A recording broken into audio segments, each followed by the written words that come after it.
பல 100 நாள் திரைப்படங்களை கொடுத்தவர் தான் இன்றைக்கு நம்முடைய முதல்வராக இருக்கின்ற ஜோசப்.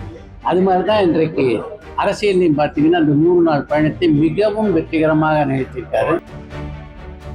நம்ம முதல்வரை பொறுத்த வரைக்கும் எல்லா துறையிலும் மாறாத அன்பு கொண்டவராக இருக்காரு. சமீபகாலமாக அவருடைய அறிவிப்புகள்லாம் பார்த்தீங்கன்னா நல்லா தெரியும். மக்களுடைய நலனில் எந்த அளவு அக்கறை காட்டுகிறார் அப்படின்றது. இப்போ இந்த கேன்சரை பொறுத்த வரைக்கும் இன்றைக்கு தமிழ்நாட்டில் பல சிகிச்சை மையங்கள் இருக்குது. நான் ஏற்கனவே குறிப்பிட்ட மாதிரி செலவு தான் அதில் அதிகமாக இருக்குது. அதாவது நடுத்தர வர்க்கத்தினருக்கும் பொருளாதாரத்தில் பின்தங்கி இருக்கவங்களுக்கும் உதவுகின்ற விதத்தில் எவ்வளோ குறைவான செலவில் இந்த கேன்சர் பேஷண்ட்டுக்கு சிகிச்சை அளிக்க முடியுன்றதில் முதல்வர் கவனம் செலுத்தினார்னா ரொம்ப நல்லா இருக்கும் அப்படின்னு நினைக்கிறேன். இந்த மாதிரி விஷயங்கள் அவர் காதுக்கு போகணும், அவ்வளோதான். போயிட்டா நிச்சயமாக செய்யக்கூடிய ஒரு முதல்வர் தான் இன்றைக்கு நாம் பெற்றிருக்கோம். அதனால் இப்போ இந்த தகவல் கூட அவர் பார்வையில் எங்கேயாவது பட வாய்ப்பு கிடைச்சா நிச்சயமாக இதுக்கு ஒரு நிவாரணம் கிடைக்கும் அப்படின்னு நான் பூரணமாக நம்புறேன்.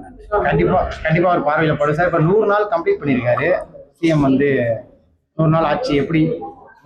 நான் நேற்று ஒரு நிகழ்ச்சியில் பேசும்போது கூட சொன்னேன், சினிமா துறைக்கு இந்த 100 நாளுக்கும் மிகப்பெரிய சம்பந்தம் உண்டு.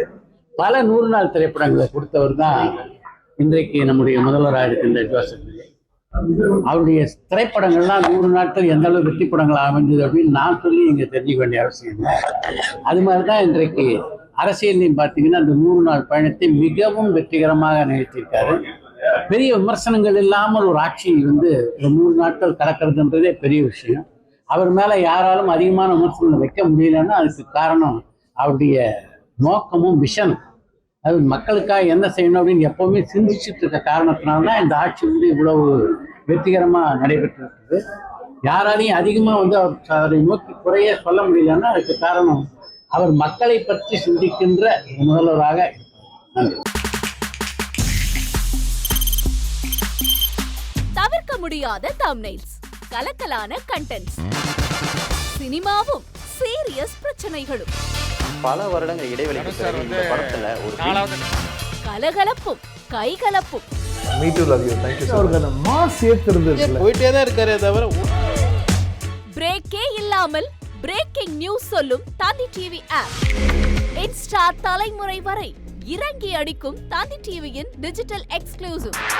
அது தண்ணிக்குள்ள போகும்போது ஹேங் ஆயிடுச்சு.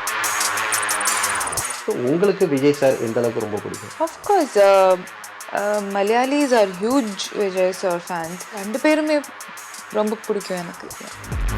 தந்தி டிவி ஆப்பை இலவசமா டவுன்லோட் செய்யுங்க. ஃபாலோ பண்ணுங்க, சப்ஸ்கிரைப் பண்ணுங்க, என்ஜாய் பண்ணுங்க.